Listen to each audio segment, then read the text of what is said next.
Welcome back, wannabes and creators, to another episode of The Business of Art, the podcast that demystifies business for artists. And today on the program, I have Vito Delsante. Victor has worked for Speakeasy Comics, DC, and Action Lab, but I know him for his creator-owned book, Stray, drawn by the amazing Sean Isaacs, who we've had on the program previously, and who now draws for Marvel. This was a great conversation, and I can't wait to get to it. But before I do, I want to remind everybody that I have a Facebook group, which is all about helping authors and creators make more money selling books. And you can get to it at writingandsellingcommunity.com. We're just about to teeter over 700 members when I'm recording this. So who knows? On Thursday when we record, we may be at 700, or you may be able to push us over the edge. So please head on over to writingandsellingcommunity.com.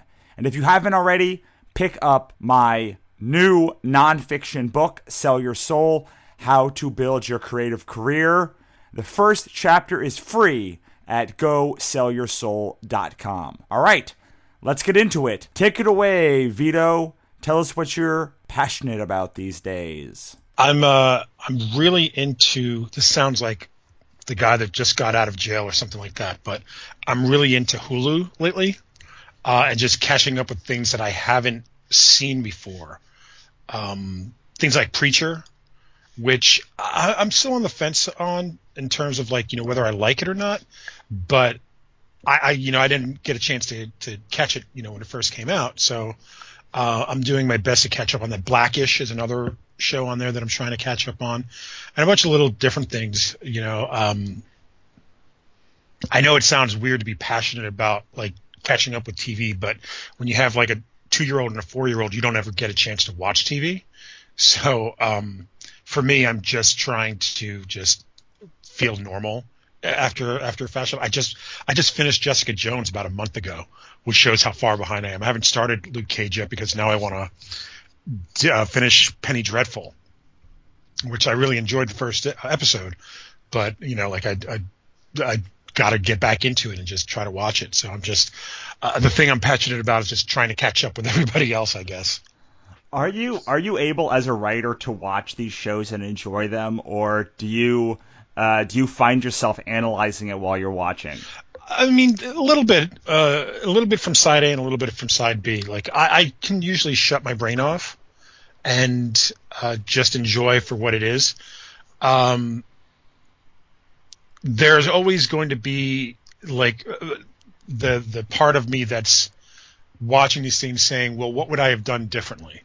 Or, if I were in this director or the writer or the actor's role even, what would my choices be in this particular situation? I was an actor for a long time. That's why I usually jump into that role in terms of viewing. But 9 times out of 10 though, it's really not about that for me. It's just, what can I do to just shut my brain off from what I'm working on and just kind of enjoy what I'm watching.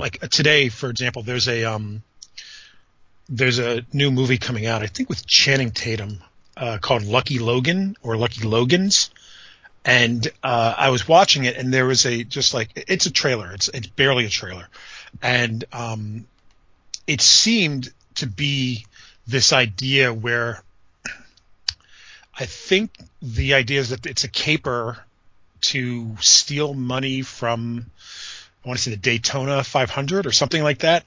And it kind of stunned me because about 4 years ago, I had the idea to do something similar, but with the Kentucky Derby. So do I want to even pursue doing this still? Because something like this will exist and my thing will have to be compared to it. So there's a lot of different things like that I'll watch. Daredevil is very similar to Stray in some ways. Stray is very similar to Daredevil in some ways. But I don't think that the folks that enjoy the Daredevil TV show necessarily would enjoy the book per se, just based on the fact that like it's not. I don't think the audiences for the Daredevil comic book are even like a full Venn diagram like inside the circle. I mean, there's going to be crossover obviously because it's a street vigilante and stuff. But when I watch the Daredevil show, I don't get ideas for Stray. So I don't think that like I don't know. Like it's hard to tell what's in the minds of people that watch TV and read the comics. So I don't know if people are looking at the same things that I'm looking at. So it's I don't know. It's pretty easy to divorce the two sometimes. For me. Like I'm not entirely sure why that is, but like like sometimes I can step back and step away from it. That's so nice because I can never do that. In fact, I find myself in the middle of a movie going, "Oh, this is interesting. I wonder how it ends." Going and looking at the Wikipedia entry for like the movie, and then like that's one of the reasons I don't like watching movies when they come out because there's no Wikipedia entry to tell me how it ends. Okay. And then like analyzing every beat from like what happened before to the end and being like, these are so interesting, or like would have tried something else differently, or like to me, spoilers never been a big deal for me because I'm like, the process has always been like, okay, I know the end now. Great, they all like save the world in Avengers from whoever. Loki, I guess. Sure, from Loki. Like, okay, well, we all knew that was going to happen. Like, am I really spoiling it for you that Loki doesn't win? But the interesting part is like the character pieces in between and like how they mix the character. And that's where I find like I can't divorce myself in the writing process where like I'm always watching things, or like when I was reading Stray or when I'm reading anything, it's always like it always puts in the back of my kind of lizard brain and it's like it's all working to like fix some problem in some other piece of writing that I have, or like going to like, oh, that's really interesting. It's really interesting how these two characters are working together. That dynamic would be interesting for this other thing. And then like 2 days later, I'll be like, I have it. There's a lot of there'll be times when I'm reading, I don't know, maybe Batman, maybe Nightwing or Robin or Teen Titans or something like that. Something that's relatively similar to Stray, and I'll start reading it. And there's a part of me that's just, oh, that's a poor decision by the writer. What I would do. And then like, but I don't necessarily take it to the step of, if this were, let me see if I can steal this for Stray and do the right, you know what I mean? Like, let me just do that thing that I think that would make this story better in my book. I just do what I do and just let them do what they do.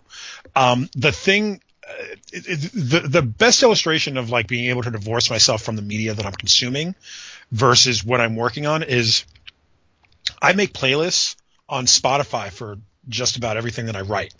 And Stray's no different. Golden Guard's no different. When I did when I was doing Action Lab Dog of Wonder, I think we created one. But like I just will throw things in. I have a writing soundtrack, which is basically like nothing but 90s grunge, which is weird, but like, sometimes like I'll need 90s grunge, just to, get through. And 9 times out of 10, every time I tell people I do this, they say, well, do you listen to instrumentals? And I say no.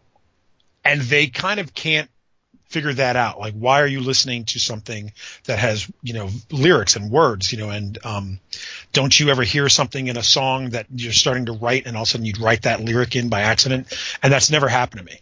And most of the time it's because these songs that I'm listening to are songs that I've listened to maybe 100 times, million times, somewhere in that weird middle ground. And I'm listening to the rhythms of it, more so than I'm listening to the words behind it. So Soundgarden, Nirvana, Pearl Jam, like I can listen to that stuff, Iron Maiden, like I can listen to all that stuff and just not get, complicated about it. Just let it be, let it just go to the amygdala or something, just let it just sit there with the rhythm. And like the rhythm is what I'm really responding to, because it helps me to type. It gets you in the zone, right? Kind of gets you in that deep work. Right, and I've already zoned out on the music, so I'm not really paying attention to the music. So I'm really focused on what I'm writing, but the rhythm is what's driving me in the writing process. When I'm lettering, weirdly enough, I listen to a lot of R&B, like Janet Jackson or Sade, or I'll listen to Childish Gambino or Frank Ocean, and that's the stuff that's it's because it's mellow, and lettering is relatively new to me and a little bit frustrating. So listening to something mellow just calms me down while I'm doing it, and doesn't really push me, like where driving beats are pushing me forward in my story. The mellow R&B kind of like bass line, or like keyboards, especially keyboards like on like Frank Ocean's Thinking About You, like the keyboards on that are like very like Hammond organ sounding, and so they just help me just kind of focus in a different way, where I'm just trying to just relax and get some fun out of lettering, because sometimes I don't find lettering fun. It's very tedious. So music just really pushes me in different ways. And so new music, whenever somebody throws me like an album or suggests a song or something like that, and I check it out, like that's the kind of thing that, like, if I don't know it, that's going to distract me from my process.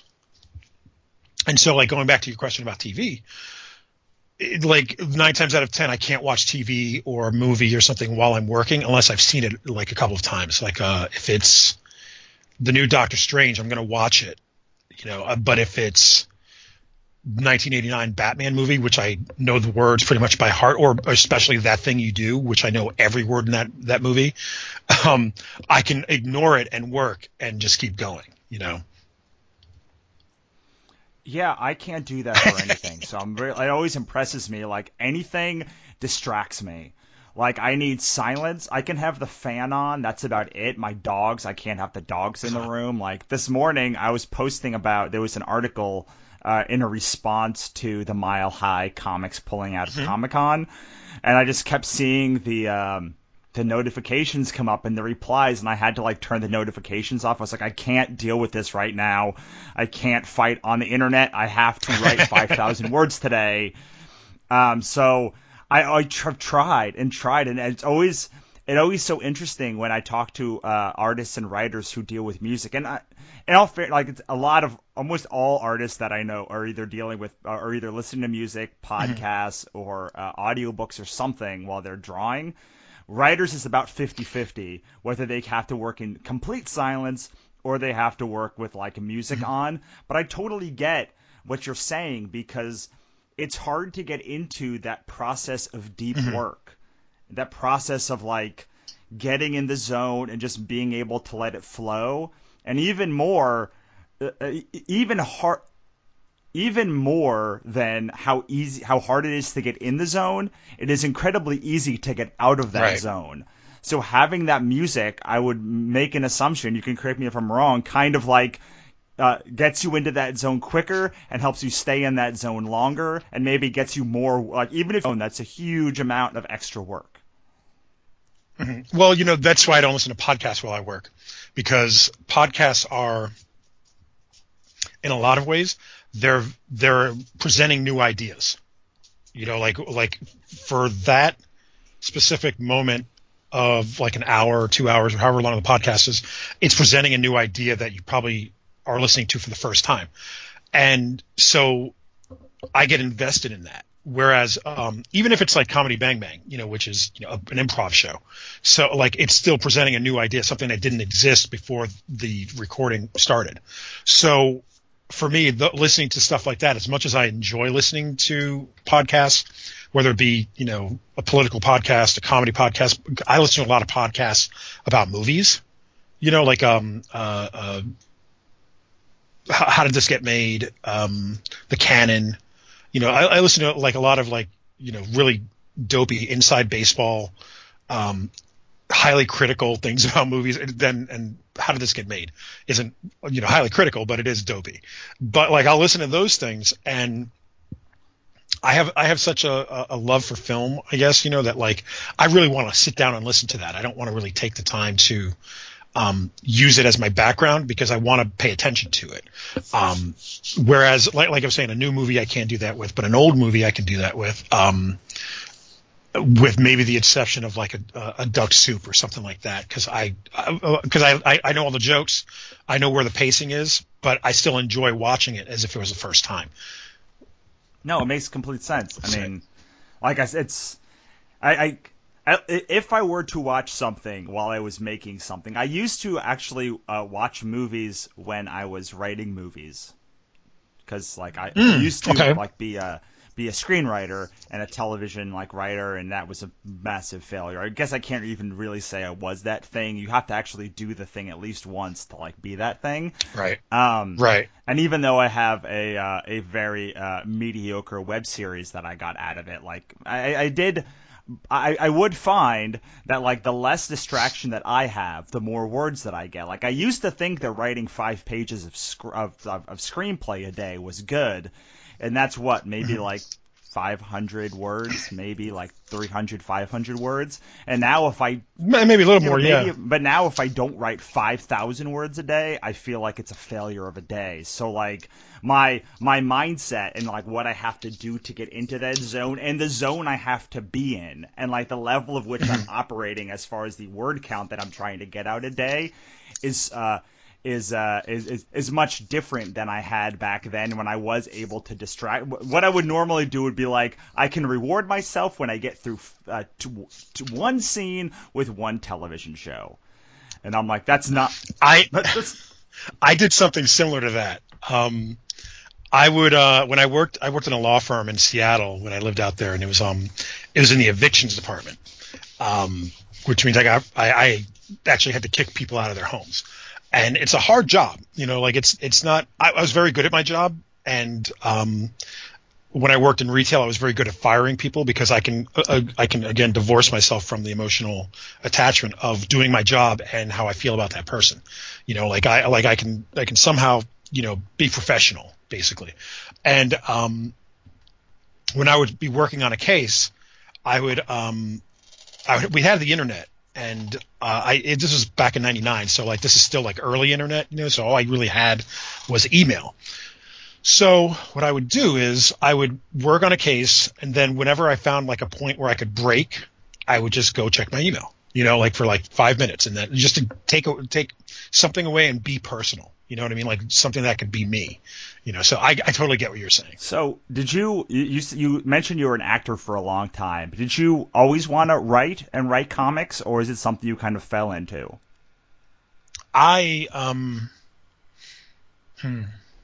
Comics I fell into. What I really wanted, I really did, and I still do want to act. Like I'm very, I still very feel. I still feel like an actor, like inside, like whenever I'm watching something, like I feel like an actor. It's weird because I can, like, I used to sing as well. Like I was in a band. And so like when I hear a song, like a cover, like of whatever, I feel my voice, like in my throat tense up, whereas with acting, I feel the emotions that like I would feel if I were in that role. So writing was something that was kind of like it started with screenplays. I didn't want to necessarily write comics at first, but I was working on a film with a friend of mine was writing a film, and he wanted me to play the villain in the movie. So I just he's like, just take the script and tell me what you think and stuff. And so I read it, and it was really terrible. And I said to him, do you mind if I rewrite my part? And he's like, no, go ahead. So over like a Thanksgiving weekend, I rewrote my part, and then I read the script again, and I realized that I had the best part in the movie instead of the hero of the movie. So I literally then rewrote the entire script, which I probably shouldn't have done because it was, kind of like not a cool thing to do. But he was very open to it, and he was, very appreciative. So I realized, all right, so what I really am instead of a screenwriter is a script doctor. So this is 1996, maybe. AOL is still kind of new because I really consider AOL as starting in like 94. Because that was my exposure to it. That's when I signed up for it. But I, put on it's not a message board per se, but it was like almost like a bulletin board, like you put up ads on a bulletin board so it kind of functioned in that way. Does anybody need a script doctor? And the only two guys that contacted me were guys that were trying to make a comic. So that's really how I got into making comics. Like I kind of just put acting and screenwriting to the side and just, concentrated on learning, like the whole idea of how a comic is made, learning the structure of it. Like, thank God for Kurt Busiek, because he had there was a news group. This is dating it really, but there's a news group that was like alt comics or alt rev comics or something like that, whatever it was. And he had a seminar that he did at a college, maybe at high school, I can't remember. And it's all up on his website now. And it was basically how he writes comics, how he formats them and everything. And I just looked at that and I said, all right, well, I love Avengers Forever. I love Marvels. I'm going to just use this. And so to this day, I still use what I learned on that seminar that he wrote, that he taught as my guide for how I write comics. And the rest is, I guess, history. Yeah, that's so interesting. As somebody who fell into comics myself, as a way to make movies for like a 90th of the cost. Right. I can totally relate to that. So you started doing comics in 96. Mm-hmm. Can you talk a little bit about your experience to bring people up to speed to now? Yeah. There was a lot of, I was always interested in doing creator-owned comics more than anything. So I didn't really have that Batman story in my head or that Superman or anything like that. I want to do my own stuff. And the first comic I ever really tried to make was a book called The Mercury Chronicles, which had a shelf life for about a weekend at San Diego Comic-Con in 2006, because Speakeasy Comics, which eventually went out of business in the same year, they did a 0 issue. But I had started developing that as a kind of movie serial type of cable access show, where like we were going to try to do something at least once a month, maybe once a week if we could. It would be like sketch comedy, and then like there was this one section towards the end of the show that we had structured that would be kind of like an old 1930s movie serial. And so I wanted to do something that was very period and very appropriate for what movie serials were, like Flash Gordon, Batman, that kind of thing. So I kind of created this pulp character that called Mr. Mercury, who could not run fast. It was just a name that just made sense, with the whole idea of Orson Welles' War of the Worlds happening in 1938, and then the big premise was Orson Welles' War of the Worlds happened in 1938, and the Roswell crash happened in 49, I think, or maybe 47. So there was like 9 years there that like World War II happens in the middle of. So wouldn't it be interesting if you had a character that kind of spanned those 9 years with all this kind of weird stuff, like the weird Hitler occult stuff and, the aliens that possibly, colluded with the Nazis and all that stuff. And like, what if they were all connected? And so that was kind of like the through line of the whole thing. And so at some point I started developing it as a comic because kind of like you were saying, like you realize that it's cheaper to do it as a comic than it is to do it as a TV show at this part, or as a film. So I kind of recruited this guy. His name's John Crispin. I wish I knew how he was doing because I haven't talked to him in years, because I stopped working at the law firm where I met him. And John was an artist, and like I said, hey, do you want to draw a comic that I write? And he's like, sure. And I didn't know how it worked. I found that Kurt Busiek thing online, but I didn't know that, he probably needed an inker or, who's going to letter it. And I actually tried to ink it, which Marchiarello, who was the VP of like art direction or something over at DC, he actually looked at my inking samples and like put his hand on my shoulder and said, "You're a writer, Vito." And so I just realized that, okay, I'm not going to try to do this anymore. So, it's the nicest way I've ever heard somebody say, "Never do this again." yeah, exactly. And I never have since. But, like it was very DIY. It was very learn on the fly. Let's just figure it all out as we go. And it's a good book. I mean, like it went through a couple of different, iterations and different artists. There was another guy that I worked with, Colby, that was an artist on it for a little bit. Then Jim Muniz, who ended up doing the Marvel Knights Fantastic Four series. He was the first official artist, like once I realized because the story went through different iterations too. Like I became a better storyteller and a better writer and a better scripter. Like I learned format even better. So Jim came on and he got his Marvel work because of an 8-page sample from this book.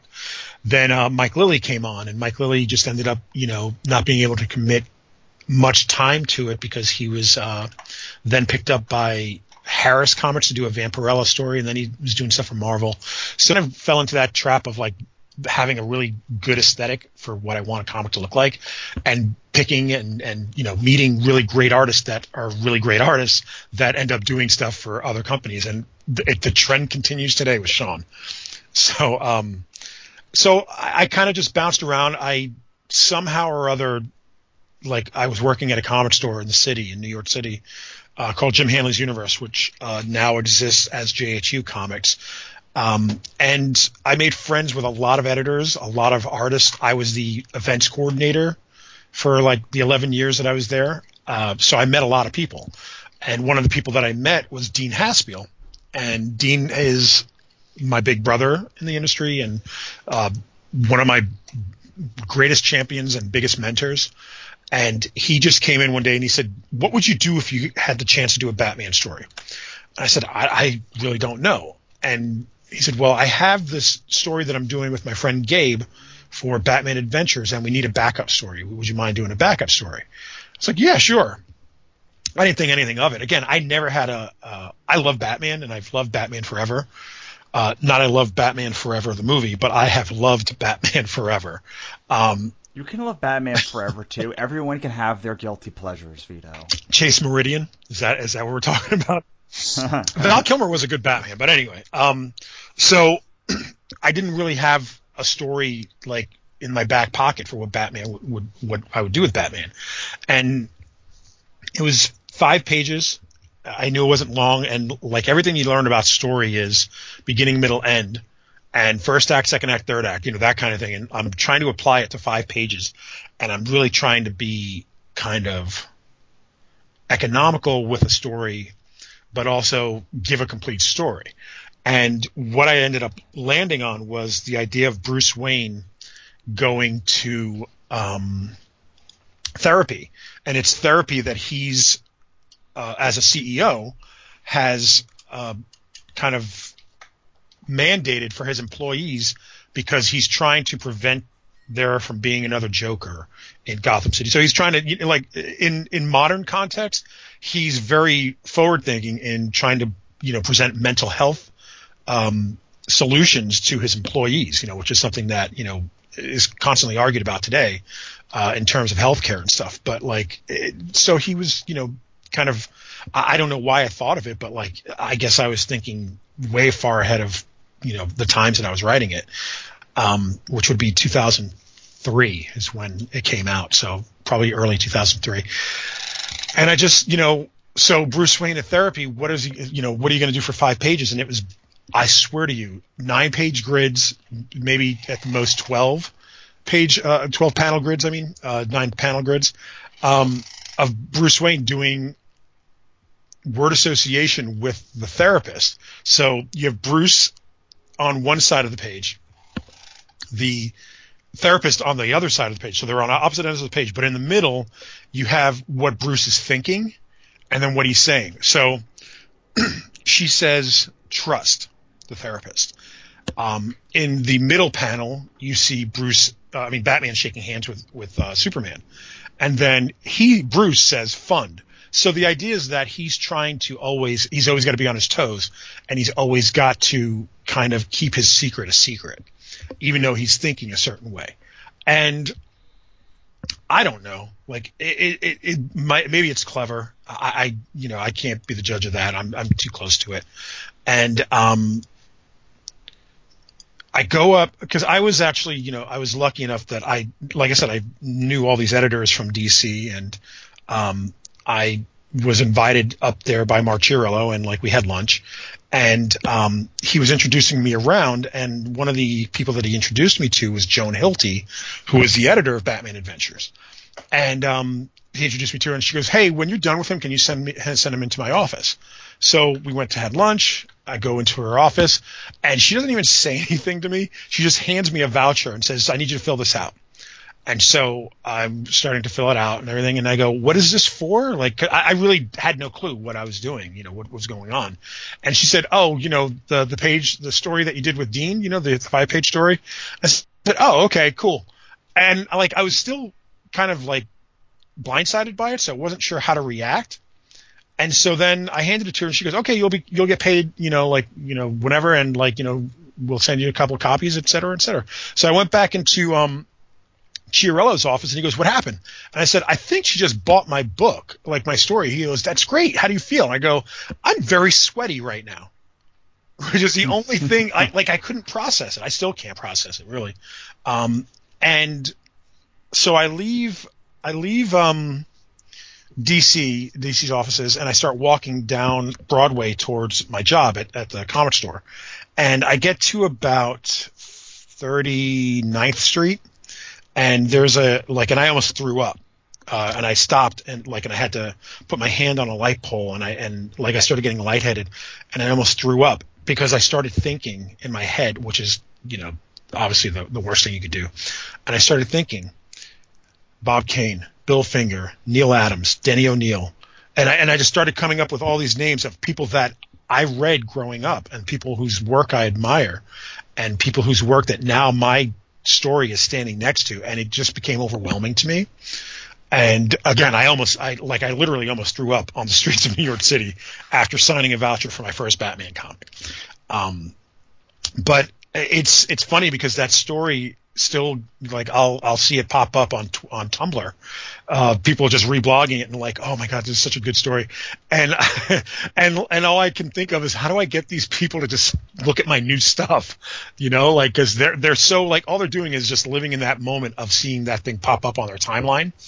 And they don't realize that Dean drew it, and at one point I popped in on it, and I said, "Hi, I'm the writer. I thank everybody for checking it out. Here's my website, et cetera, et cetera."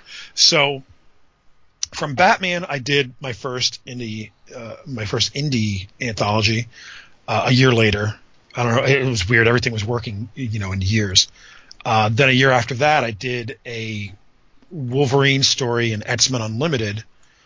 Because I had like everybody else in the world, I had a failed epic pitch that almost went through. It was an Invader story, which now that I think about it, this is the first time I thought about it, but obviously that Invader story took place in World War II, and now I'm doing the Golden Guard, so I've always had that interest. I've always loved World War II as a motif, and I've always loved the All-Star Squadron and the Invaders and the Justice Society and stuff. So, it's just funny that the third thing I think I pitched was an Invader story, and here I am doing my own. But so the Epic story didn't go through because Epic eventually kind of fell under its own weight. But I really got along well with the editor, and she said, "Well, why don't you write something for X-Men Unlimited?" So I did a Wolverine story, and then I ended up doing a couple of Cartoon Network stories. I did a Red Sonja story somewhere in there, and then the big one was the Superman issue that I did that took place between, funny enough, his name again, Kurt Busiek's run and James Robinson's run. So I'm right smack dab in the middle with an Alex Ross cover and everything. It was not the way it was supposed to be. It was not planned that way. It was supposed to be, I think it was Superman Unlimited was a series that Darwin and Tim Sale and Darwin Cook started. And it was like just these random kind of out of continuity stories about Superman. And I knew the editor. He and I had worked on Scooby-Doo stuff, and he knew that I was chomping at the bit to do something like this, and he gave me the opportunity. And I was solicited for like the issue right after Tim Sale and Darwin Cook, and then that got canceled. Then I got solicited for a different issue further down the line. That got canceled, and then the book got canceled, and then DC lost a lawsuit regarding Siegel and Schuster's estate, and Superman 676 was supposed to come out written by Keith Champagne and drawn by Rick Leonardi, and they couldn't do it because it had something to do with Action Comics, #1 specifically. So Matt Idelson, who was the editor of Superman at the time, he's literally going to everyone in the office, according to Mike Lane, my editor, asking, does anybody have a completed Superman story? And Mike said, I do. And he threw mine up there, and it actually came in as Superman proper. And I haven't worked at DC since.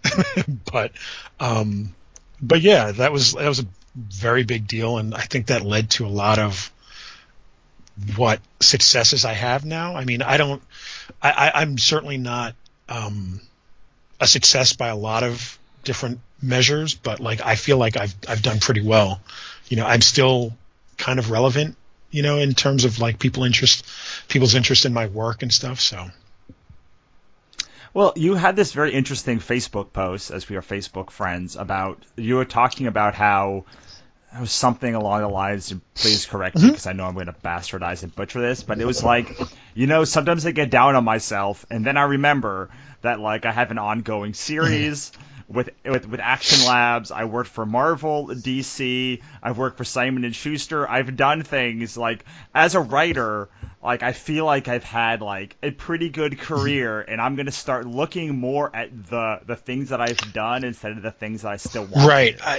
That's basically what I said. I mean, I don't know the exact verbiage, but the easiest thing to do is to quit and just, you know, say what if.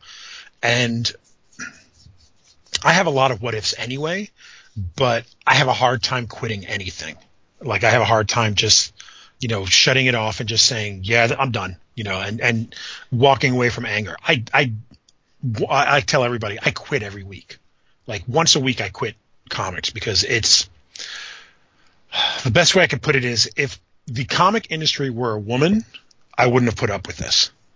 Do you know what I mean? Like if a woman treated me like this, if my wife treated me like this, if it was a girlfriend, whatever, if a person that I felt close to treated me the way the comic book industry has treated me, and a lot of this stuff isn't really, you know, up for public consumption, you know, but like you know, I've had a lot of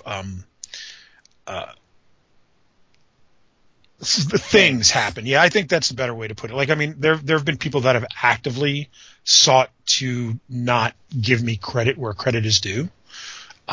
So it's been a hard, you know, road. I mean, I've had but that's the thing. I've had a lot of successes in spite of that.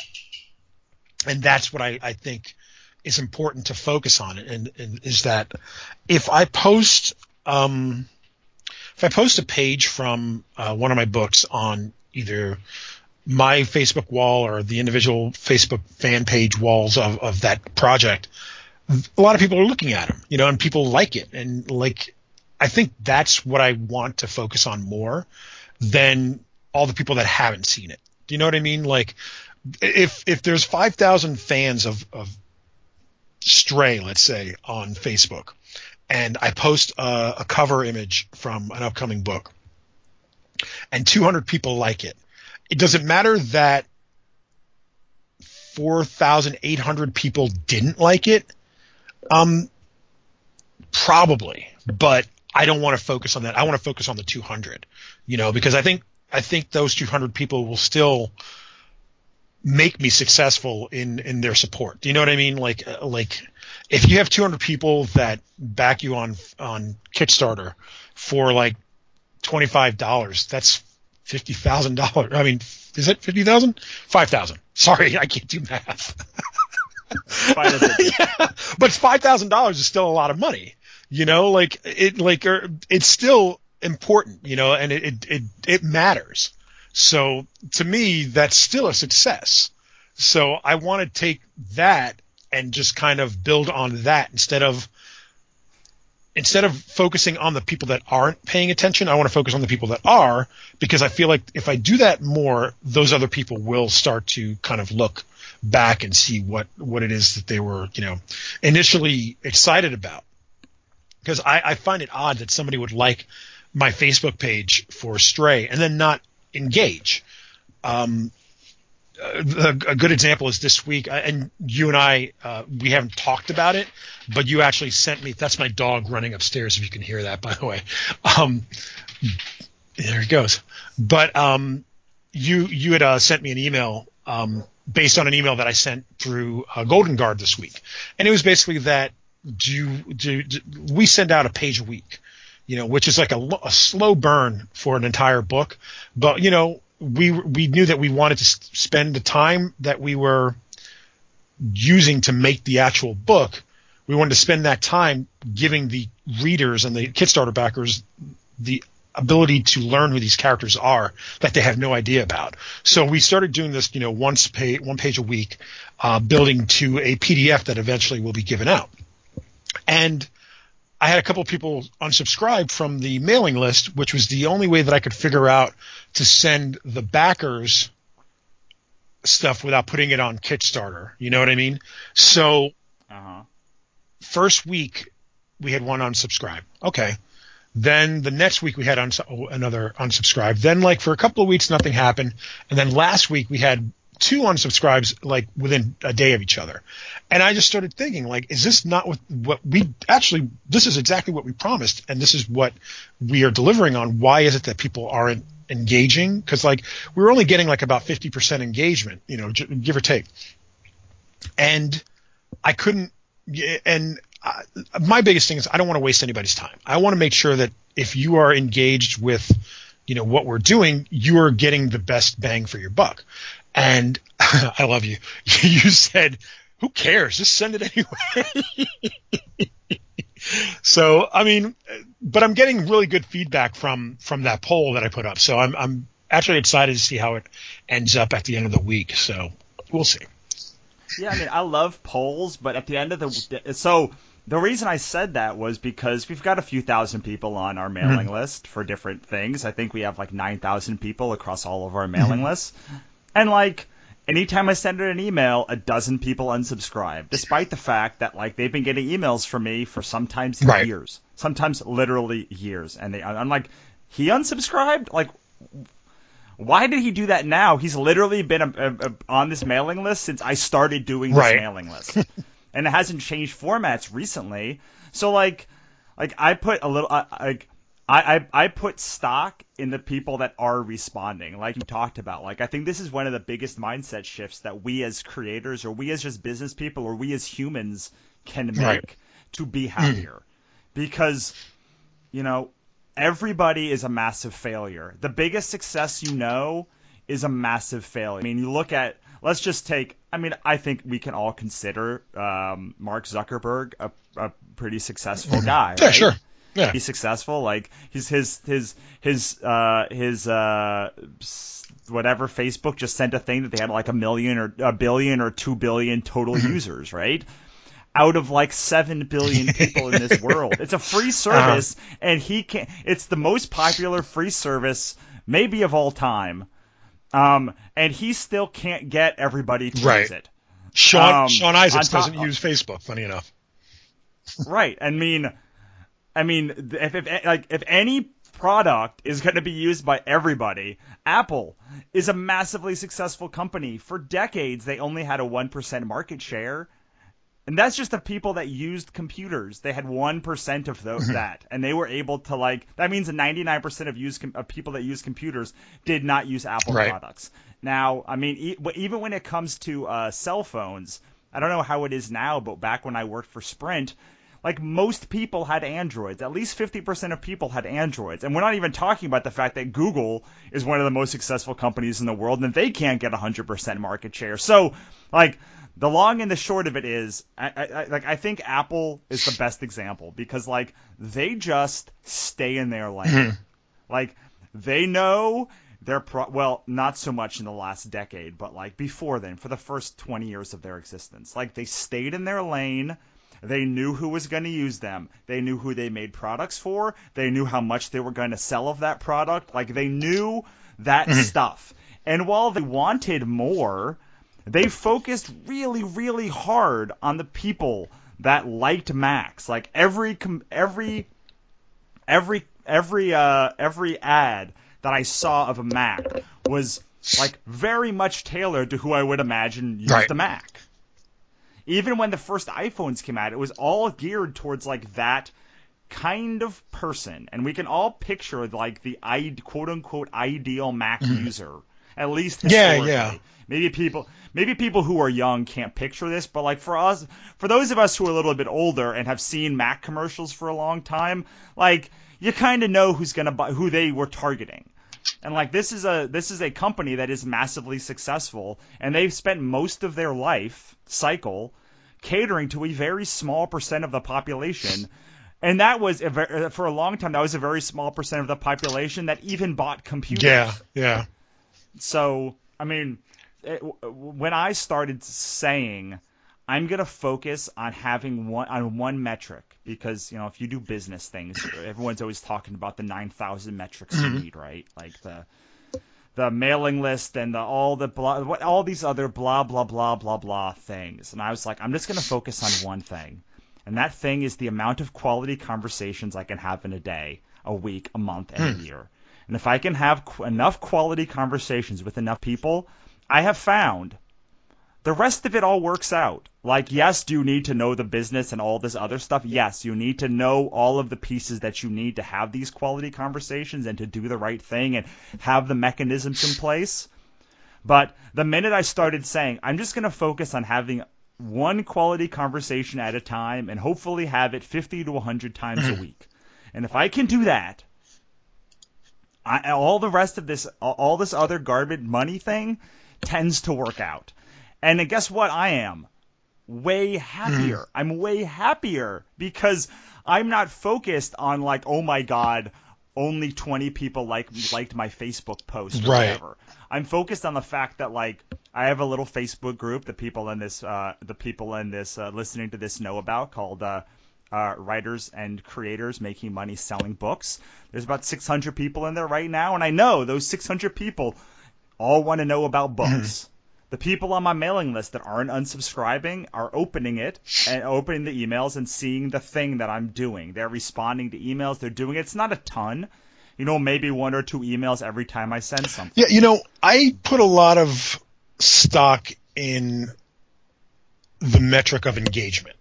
You know, like I want to know not necessarily who is, you know, kind of paying attention or who I'm attracting or, you know, who's reading what or whatever. But like just to know that there's somebody, I'll put it a different way, actually. I've always thought that the biggest mistake any writer can make is writing for an audience, you know, like for a specific targeted audience. The thing that I've always thought that was the best thing to do is to write for yourself, because there's more of you out there than there is of the person that the hypothetical person that you're making up in your head. And I found that works 99% of the time. For that 1%, it's always somebody that will, in the case of Stray, say, well, why aren't you writing Nightwing? Or, you know, this is just a Batman or a Daredevil or whatever, you know, other more popular, famous superhero they can throw at you. Or the best one is always, why are you bothering making a superhero comic when Marvel and DC are the 90% of the share of comic sales in all of the world? And the only answer I could ever give is the only 2 answers I could ever give are, number one, this is my passion, and this is what I'm passionate about, and this is what I love doing, and these are the stories that I like to tell. And I always felt like what I'm actually doing is doing morality tales and mythology using the American mythology, which is superheroes. And the other part of it is, the second part is that, like, I reach somebody. I've reached at least, one person every book, so at least, like, and obviously it's not one, it's more than it's 300, 400, whatever it is. And to me, those are the people that I really, I'm not trying to cultivate my audience or curate it in a way, but in a sense, I kind of am. Like, I'm trying to build on the success that I've had and give those people exactly what they expect from my book. But at the same time, I'm trying to evolve myself as a creator as well. Right, for sure. And now so we have to work towards wrapping up, but like I want to talk about Stray, because like that's what, like, it's why we're talking right now is really about Stray. So like let's talk about Stray. And here's the thing: before you get into it, I want you to tell the readers what Stray's about. But after reading Stray, the first volume, it is no surprise to me that like Sean works on Marvel books, and it's no surprise that you've worked for Marvel and DC, because like it feels like it could inhabit that same universe stylistically. So can you tell us a little bit about Stray for people that may not know? Yes, Stray is very simply the story of a sidekick who grows up. It's a coming of age tale. It's about Rodney Weller, who 5 years ago quit being the sidekick to the Doberman because of a falling out with his mentor. And so the answer, what the book really asks is, what kind of person does he want to be? Again, it's a coming of, it's every teen John Hughes movie basically, but with superheroes. And, like it shows that he's made bad decisions. Like when we meet him, he is a club promoter that sells drugs. That's not exactly heroic, but the idea is that he has a place to kind of redeem himself. Like he has to build himself back up. But again, like, it's really, who do you want to be? Like, does he want to be the Rottweiler again? Does he want to be the new Doberman, or does he want to be something else? And ultimately, it is about creating your own path. That's why it's called Stray, because he strays from what two paths are in front of him. And again, like, I think what we did with the book was that, we built on these pre-established ideas around archetypes. Stray is obviously my love letter to Robin, the boy wonder, who becomes Nightwing. So you have your Doberman, who's Batman. You have your Titan, who's Superman. Sparta, who's Wonder Woman. And so we build on these archetypes so that you have these kind of preconceived notions of who these people are when you first meet them. And then what we do is we kind of turn it around on you and say, oh, well, you remember how you liked Nightwing a second ago? Yeah, he quit being Robin to sell drugs, to survive basically. And now that we've killed Batman, what is Dick Grayson going to do? So that's, we take your pre-existing ideas of what these characters are and the boxes that they fit in, and we use that to world build, like, because once you've read it, so you would be able to answer this better than I could. But once you read the first page of the first issue, and maybe even the first 4 pages, which is, like a flashback sequence. Once you read those 4 pages, you've already decided exactly who these people are. And then we kill one of them. And so now it's a whole new world. The one way I've usually described it is it's DC characters in a Marvel universe. And I think that speaks to what you were saying about Sean, being able to move on to a Marvel book and my experience with Marvel and DC, because, we're very familiar with those tropes and those worlds that those characters individually, Marvel and DC, that they inhabit. So what happens when you kind of combine them? So. Right. I mean, it kind of reminds me of, in the tradition of like Irredeemable, or like Tyler James's Red 10, or like things like that, where you're like, oh, I totally get who Superman is. oh, what if he's Right. evil?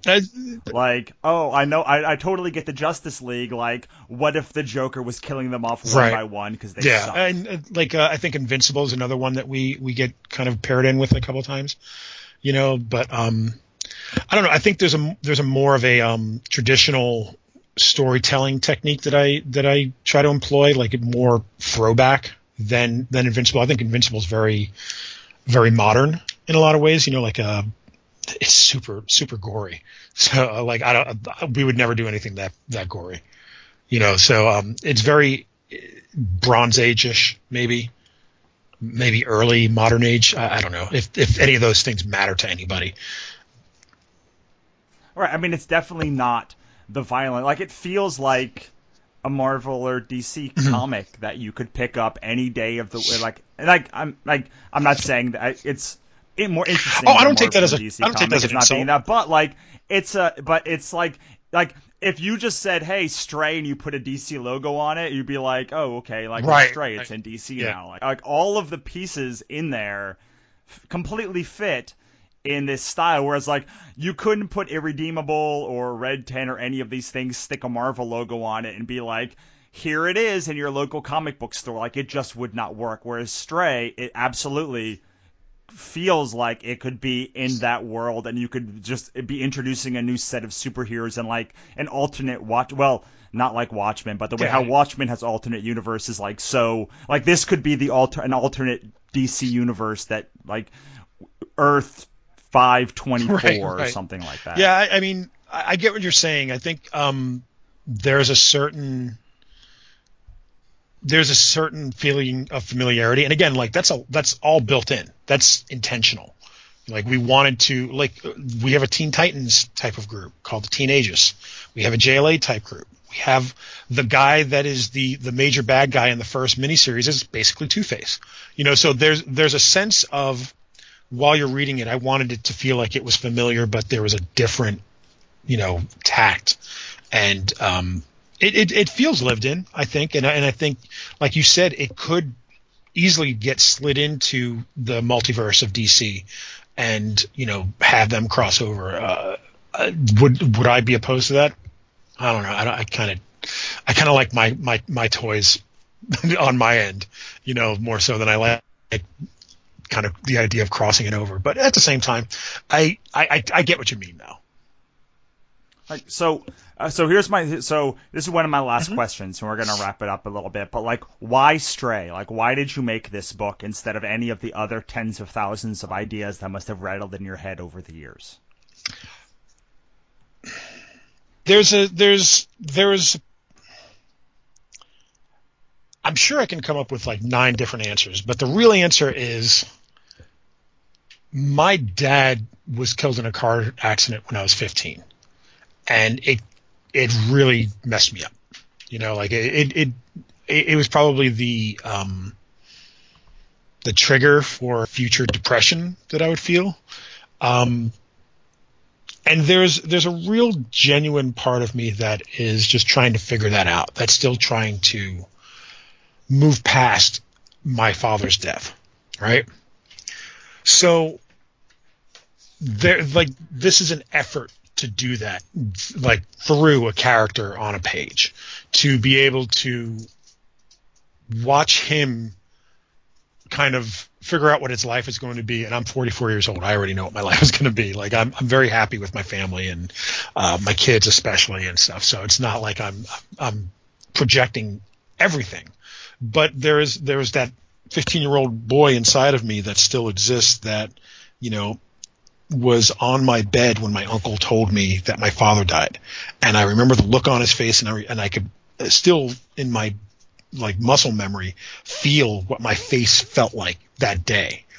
And I think the reason why Stray just became more prominent in my head as to why I wanted to make this book at the time was basically it was, I want to say 2008 when Batman The Dark Knight movie came out, and seeing it just made me realize exactly how to tell this type of story about a sidekick and about moving past with whatever happened in his past, and kind of forgiving himself for some of the things in his past, and being able to, start to make his way back into what feels right, what is like the world that he should inhabit.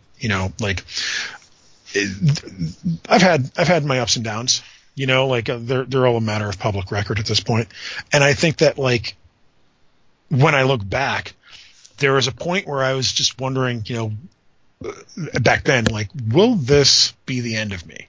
Will this, push me towards, whatever entropy might await? And now that I'm here, I can look back and go, oh no, it didn't. It actually kind of pushed me forward towards a better fate, So I wanted to tell that story to people. I wanted people to see that, like, every kind of pain and hurt that you're feeling is temporary.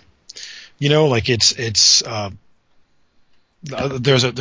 old I guess weightlifting adage that used to go, pain is just weakness leaving the body. And it's similar to that. It's very much like, it's all just right now. Like, everything is going to get better. Just give it till tomorrow, and then if tomorrow's worse, it's still going to get better. Like, there's always, that's the thing about, feeling depressed or feeling like you amount to nothing, is that when you're at the bottom, everything is up, so all you got to do is just look up and then just keep moving towards that. It's easy to get buried by it, but like, it's just a matter of just looking up, and so that's really why I wanted to do Stray, is that, like, I suffered that loss. Funny enough, I didn't realize it when we started working together, but Sean had suffered a loss as well, where he lost his father at a very early age, I think in his 20s. So, like, we both had that going into this, and we both kind of felt like, let's do this. Let's make this book about us experiencing that loss, because there is somebody out there that experienced this loss as well. That's a great story. Thanks. I love it. It's what heroes are.